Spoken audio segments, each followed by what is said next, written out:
السلام عليك يا نبي الله وعلى آلك وأصحابك يا نور الله وعلى آلك وأصحابك يا نور الله نويت سنة الاعتكاف فرمان مصطفیٰ صلی اللہ تعالیٰ علیہ وآلہ وسلم کہ تم میری ذات پر درود پاک پڑھو. جتنی دیر تم میری ذات پر درود پاک پڑھتے رہو گے فرشتے تمہاری صحت کے لیے دعا کرتے رہیں گے. صلو علی الحبیب صلی اللہ تعالیٰ علی محمد صلی اللہ تعالیٰ علیہ وآلہ وسلم. آج کا ہمارا موضوع نماز کے واجبات.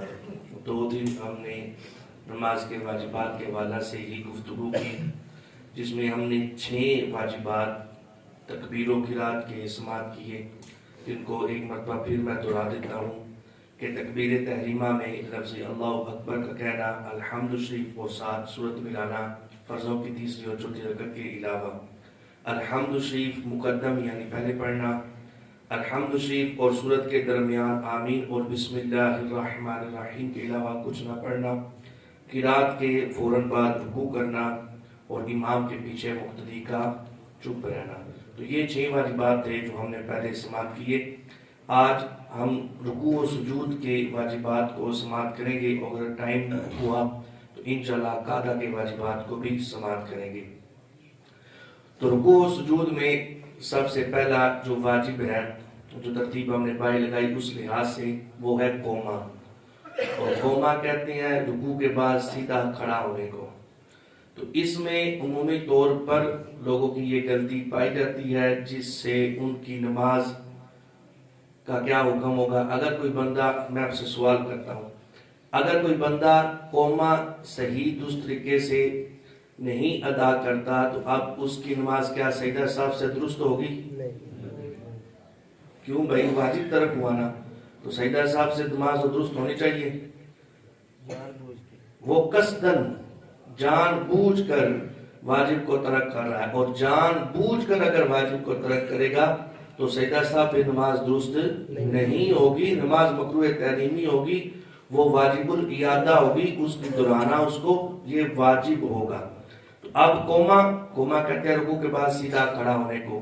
پھر دوسرا اس لحاظ سے وہ ہے جلسہ، یعنی دونوں سجدوں کے درمیان بیٹھنا، اس کو جلسہ کہتے ہیں. تو یہ جلسہ بھی واجب ہے. تیسرا تعدیل ارکان. تعدیل ارکان کیا ہے کہ رکوع و سجود، قوما اور جلسہ، ان میں ایک بار سبحان اللہ، ایک تسبیح کے مقدار برابر ٹھہرنا. اب اس میں عمومی طور پر غلطی ہوتی ہے کہ لوگ کیا کرتے ہیں، رکوع سے سیدھا کھڑا ہوا، ابھی مکمل سیدھا کھڑے نہیں ہوئے، فوراً سجدے کی طرف چلے گئے.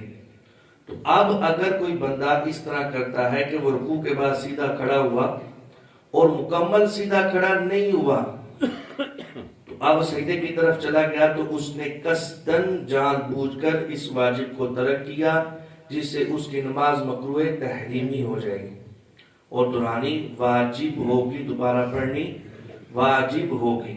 تو قصدن اگر کوئی واجب کو ترک کرتا ہے، اس سے گناہگار بھی ہوگا، کیونکہ وہ قصدن کر رہا ہے. جلسے میں بھی عمومی طور پر اس طرح ہوتا ہے کہ سجدے سے بندہ سیدھا بالکل ابھی بیٹھا نہیں ہے، تو پورا بیٹھا بھی نہیں، تو دوبارہ سجدے میں چلا جاتا ہے، تو اس سے اس کا جلسے والا بھی واجب نہیں ادا ہوا، اور ایک تعدیل ارکان والا بھی واجب ادا نہیں ہوا.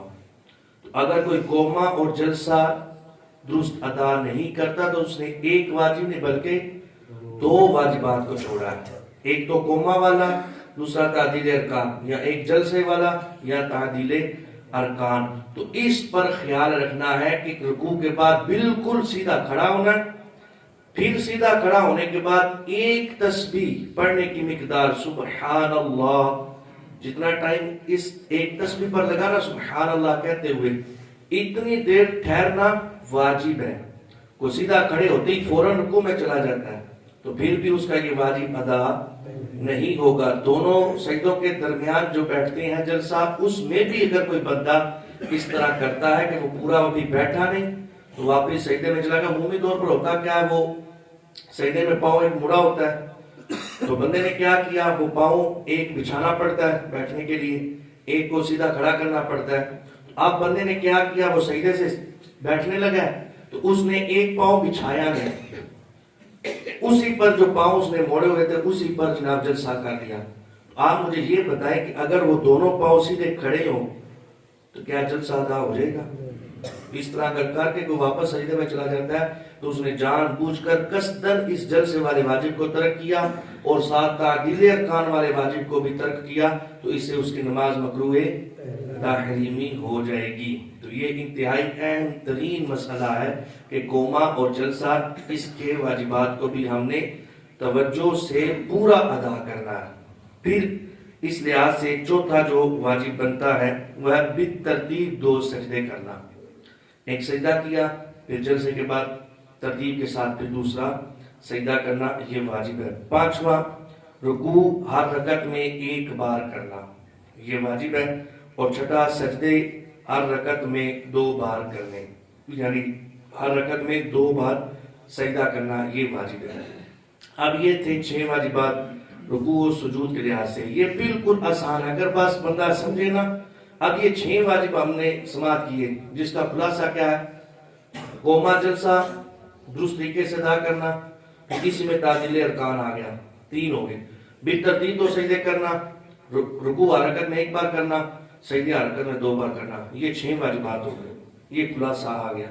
تو مشکل نہیں ہے، فقط ہماری توجہ نہ ہونے کی وجہ سے، عدم توجہ کی وجہ سے ہمیں یہ لمبے لگ رہے ہیں، ورنہ یہ مشکل نہیں ہے. اس سے آگے پھر چلتے ہیں. ہمارے 12 واجبات ہو گئے، 6 تکبیروں کی رات کے اور 6 رکوع و سجود کے. اس سے آگے پھر قاعدہ کے واجبات شروع ہوتے ہیں. وہ ہے سب سے پہلے قاعدہ اولا. قاعدہ کسے کہتے ہیں؟ اتحیات بیٹھنے کو قاعدہ کہتے ہیں. تو قاعدہ کے واجبات، تو قاعدہ میں پہلا جو واجب ہے وہ ویسے ترتیب کے لحاظ سے 13واں بنتا ہے، وہ ہے قاعدہ اولا، یعنی پہلی اتحیات. اب اگر کوئی بندہ 4 رکعت نماز پڑھ رہا ہے تو 2 رکعت کے بعد جو قاعدہ ہوگا وہ قاعدہ اولا ہوگا. کوئی نماز ظہر کے فرض ادا کر رہا ہے تو 2 رکعت کے بعد جو قاعدہ کرے گا وہ قاعدہ اولا ہوگا. کوئی عصر کی سنتیں ادا کر رہا ہے تو اس میں جو قاعدہ 2 رکعت کے بعد آئے گا وہ قاعدہ اولا ہوئے گا. اور قاعدہ اخیرہ کسے کہتے ہیں؟ آخری اتحیات کو. اور آخری اتحیات، یہ قاعدہ اخیرہ کیا ہے؟ فرض. قاعدہ اولا کیا ہے؟ ان 2 باتوں کو ہم نے خصوصی طور پر یاد رکھنا ہے تو ہمارے بہت سے مسائل اس میں حل ہو جائیں گے. جو پہلا قاعدہ ہے وہ قاعدہ اولا ہے اور اس کا حکم کیا ہے؟ یہ واجب ہے. اور ایک ہے قاعدہ اخیرہ. تو قاعدہ اخیرہ کا کیا حکم ہے؟ وہ اب جو ہم فجر کی 2 فرض ادا کر رہے ہیں تو 2 فرض ادا کرنے کے بعد جو قاعدہ آئے گا وہ کون سا قاعدہ کہلائے گا؟ کیونکہ وہ آخری ہی قاعدہ ہوگا. تو یہ ہم اگر یاد رکھیں گے نا تو اس سے بہت سے مسائل ہمارے حل ہو جائیں گے. اب آ رہے قاعدہ اولا. تو قاعدہ اولا واجب ہے اور ہر قاعدہ میں تشہد مکمل پڑھنا. تشہد کہاں تک ہے؟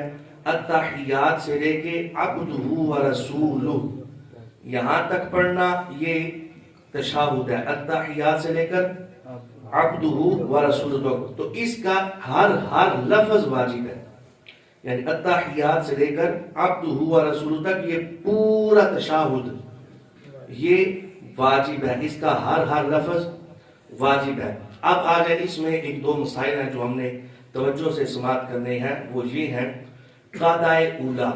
اگر بندہ منفرد ہے تو اس کے لیے بھی یہی حکم ہے، یعنی اکیلے نماز پڑھ رہا ہے اس کے لیے بھی یہ حکم ہے.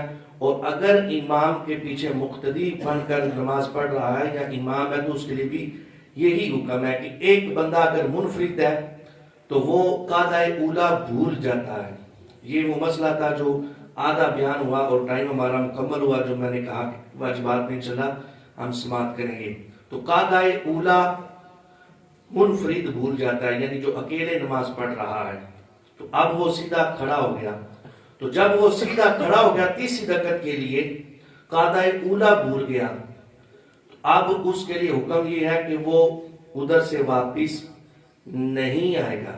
اگر ادھر سے واپس آئے گا تو نماز مکروہ تحریمی ہو جائے گی، کیونکہ قیام کی طرف چلا گیا اور قیام اعلیٰ ہے، فرض ہے، اور قاعدہ اولا واجب ہے، وہ ہے ادنا. تو اعلیٰ سے ادنا کی طرف نہیں لوٹے گا. اب اسی طرح اگر امام ہے تو امام قاعدہ اولا بھول گیا ہے تو پیچھے مقتدی لقمہ کب دے گا، کیسے دے گا؟ اگر تو امام بیٹھنے کے قریب ہے تو آپ کو پتہ چل گیا کہ تو امام صاحب قاعدہ اولا بھول گئے ہیں تو وہ کھڑا ہونے لگے ہیں، تو عمومی طور پر پتہ ہوتا ہے کہ کھڑے ہونے کے لیے امام صلی اللہ اکبر وہ طویل کہتے ہیں اور بیٹھنا ہو تو وہ مختصر ساری تکبیر کہتے ہیں۔ تو اب اگر آپ کو پتہ چلا کہ امام صاحب قاعدہ بھول کر کھڑے ہونے لگے تو امام صاحب بیٹھنے کے قریب ہیں تو اب ان کو لقمہ دے دیا جائے اور امام صاحب لقمہ لے کر اپنے قاعدہ اولا پر بیٹھ جائیں۔ اور اگر امام کھڑا ہو چکا ہے یا کھڑے ہونے کے قریب ہے تو اب امام کو لقمہ نہیں دیا جائے گا، کیونکہ وہ قیام کی طرف چلا گیا، وہ اعلیٰ کی طرف چلا گیا، وہ فرض کی طرف چلا گیا، اب اس کو واجب کی طرف نہیں بلایا جائے گا۔ اس میں اگلا مسئلہ، اگر کوئی بندہ امام صاحب کے کھڑے ہونے کے بعد لقمہ دے دیتا ہے تو اب وہ لقمہ دینے والے کی نماز فاسد ہو جائے گی۔ کیوں؟ کیونکہ وہ لقمہ بے محل ہے، بے جگہ لقمہ ہے، اس کی لقمے کی جگہ ہی نہیں ہے۔ کیوں لقمہ دیا جاتا ہے؟ اگر کوئی فرض ترک ہو رہا ہے یا واجب ترک ہو رہا ہے تو اس کو بچانے کے لیے۔ جب امام صاحب کھڑے ہو گئے یا کھڑے ہونے کے قریب ہے تو قاعدہ اولا امام صاحب کا مس ہو گیا، وہ نہیں بیٹھ سکے۔ آپ جب کھڑے ہو گئے تو واپس آ سکتے ہیں؟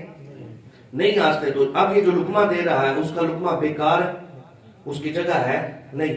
اور اگر بے جا لقمہ دیا جائے امام کو تو وہ لقمہ دینے والے کی نماز فاسد ہو جاتی۔ اب چونکہ سجدہ صاحب امام پر لازم ہو چکا، اب لقمہ دینے کا کوئی فائدہ نہیں، وہ لقمہ دے یا نہ دے، سجدہ صاحب تو لازم ہے، تو اس لیے لقمہ دینے والے کی نماز فاسد ہو جائے گی۔ اور اگر امام صاحب اس کا لقمہ لے کر واپس آ جاتے ہیں تو دونوں کی نماز فاسد، امام کی بھی اور مقتدی بھی۔ کیوں؟ کیونکہ لقمہ بے محل تھا، بے محل لقمہ دینے کی وجہ سے مقتدی کی نماز گئی، اور مقتدی کی نماز چونکہ ختم ہو چکی تھی اور امام نے اس مقتدی کا لقمہ لیا کہ جو مقتدی نماز میں نہیں تھا، تو جو نماز میں نہیں تھا اس کا لقمہ اگر امام لے لے تو امام کی نماز بھی فاسد ہو جاتی ہے۔ تو اس لیے یہ بے محل لقمہ ہے۔ اگر امام صاحب قاعدہ اولا بھول کر کھڑے ہو جاتے ہیں تو اب لقمہ نہیں دیا جائے گا۔ اس کے برخلاف یہ مسئلہ دوسرا، اگر امام صاحب قاعدہ اخیرہ بھول جاتے ہیں، یعنی امام صاحب نے 4 رکعت نماز پڑھنی تھی، وہ 5ویں رکعت کے لیے کھڑے ہو جاتے ہیں، تو اب کیا حکم ہے؟ امام صاحب سیدھے کھڑے ہو بھی گئے پھر بھی لقمہ دیا جائے گا۔ کیوں؟ کیونکہ وہ قاعدہ اخیرہ کیا ہے؟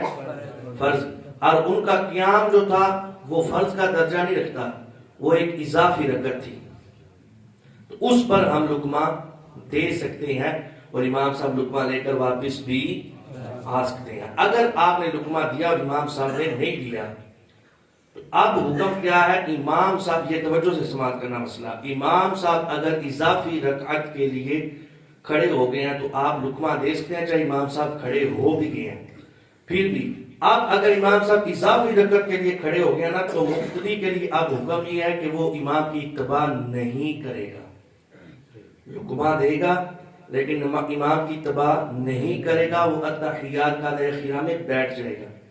اگر تو امام صاحب کھڑے ہونے کے بعد ان کو یاد آ جاتا ہے یا لقمہ پا کر وہ واپس آ جاتے ہیں تو آپ سجدہ صاحب سے دونوں کی نماز درست ہو جائے گی۔ اور اگر امام صاحب واپس نہیں آتے، وہ 5ویں رکعت کا یا فرض پڑھ رہا تھا فجر کے 3ری رکعت کا یعنی اضافی رکعت کا امام صاحب سجدہ کرتے ہیں، تو جب سجدہ کریں گے مقتدی سلام پھیر کر اپنی نماز سے فارغ ہو جائے گا۔ مسئلے کی سمجھ آ گئی؟ مقتدی کی نماز پوری ہو جائے گی، یعنی اضافی رکعت کے لیے امام صاحب نے اضافی رکعت کا اگر سجدہ کر دیا نا تو اب کیا کرے گا؟ مقتدی سلام پھیر کر نماز سے فارغ ہو جائے گا، اب امام صاحب کی یہاں پر اتباع نہیں کی جائے گی۔ پھر اس پر ایک اور مسئلہ کہ اگر امام ہے یا منفرد ہے، اس کو یاد نہیں رہتا، وہ اضافی رکعت کے لیے کھڑا ہو جاتا ہے، پھر امام یا منفرد کو یاد آتا ہے 5ویں رکعت کے سجدے میں، اضافی رکعت کے سجدے میں اس کو یاد آتا ہے، تو اب وہ کیا کرے گا؟ وہ ساتھ 6ٹھی رکعت بھی شامل کرے گا۔ اس کا کیا حکم ہے؟ اگر وہ 5 پر اتحیات بیٹھ جائے گا تو یہ 5 رکعات اس کی ضائع ہو جائے گی. اگر وہ 6 رکعت ساتھ شامل کر لے گا تو یہ 6 اس کے نوافل بن جائیں گے, وہ فرض اپنے بعد میں ادا کرے گا, یعنی یہ اس کے پڑے ہوئے ضائع نہیں ہوں گے. یا ایھا الذین آمنوا اطیعوا اللہ و اطیعوا الرسول ولا تبطلوا اعمالکم, ہمیں اعمال ضائع کرنے کا حکم نہیں دیا گیا.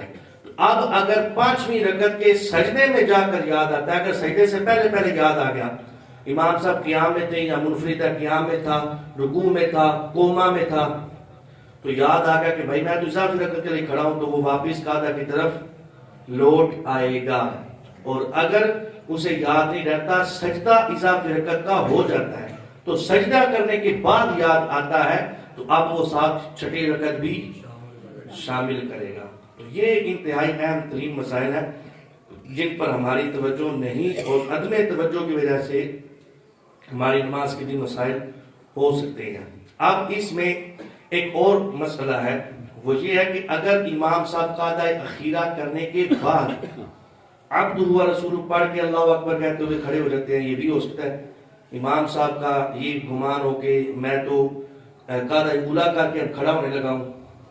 تو اب کیا ہے, اگر امام صاحب نے 6 رکعات نماز ادا کرنی اور 4تھی رکعت پر قاعدہ کیا, 4تھی رکعت پر قاعدہ کیا, پھر 6 رکعات ہونے کے بعد امام صاحب کو لقمہ دیا, امام صاحب نے لقمہ اگر نہیں لیا, تو اب حکم یہ ہے کہ امام صاحب 6 رکعت اگر ادا کریں گے تو ان کے 4 فرض اور 2 نفل ہو جائیں گے.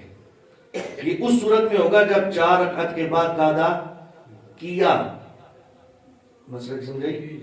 اگر قاعدہ نہ کیا تو یہ 6 نفل ہوں گے, اگر 4تھی رکعت پر قاعدہ کیا تو 4 فرض اور 2 نفل ہو جائیں گے, اور آخر میں سجدہ صاحب سے نماز درست ہو جائے گی. اب اس میں ایک اور مسئلہ ہے کہ امام صاحب کو یاد آ گیا, لقمہ لے لیا, امام صاحب واپس نہیں آئے, یا وہ منفرد جو ہے اس کو ذہن میں آ گیا کہ میں تو اضافی رکعت میں کھڑا ہو گیا ہوں, تو واپس نہیں آئے, تو اس سے ان کی نماز مکروہ تحریمی ہو جائے گی, کیونکہ جان بوجھ کر انہوں نے جو قاعدہ اخیرہ تھا اس میں تاخیر کر دی. تو اس تاخیر کی وجہ سے ان کی نماز جو ہے وہ مکروہ تحریمی ہوگی, اور قصدن انہوں نے اس کو مؤخر کیا اور اس میں تاخیر کی, تو اس سے سجدہ صاحب سے بھی نماز درست نہیں ہوگی بلکہ نماز دہرانی واجب ہو جائے گی. تو ان مسائل کی سمجھ آ گئی. یہ تب مسائل صحیح طریقے سے سمجھ آئیں گے جب ہمیں قاعدہ اولیٰ اور قاعدہ اخیرہ میں فرق معلوم ہوگا. یہ 3-4 مسائل ہم نے اکٹھے بیان کر دیے, تو اس میں ہمیں مزید ایک مرتبہ توجہ کر کے اگر کسی کو سمجھ آ گئی تو ٹھیک, نہیں سمجھ آئی تو انشاءاللہ بعد میں ملے تو میں انشاءاللہ مزید اس کو عرض کر دوں گا. تو یہ مسائل ہے قاعدہ اولیٰ اور قاعدہ اخیرہ میں. تو ہر قاعدہ میں تشہد مکمل پڑھنا یہ بھی واجب ہے. اس میں بھی ایک مسئلہ ہے, وہ انشاءاللہ ہم کل سماعت کریں گے. اللہ رب العزت ہمیں عمل کی توفیق عطا فرمائے. آمین. الحمدللہ. أطفي بها حر الوباء الحاطمة المصطفى والمرتضى وابناهما والفاطمة.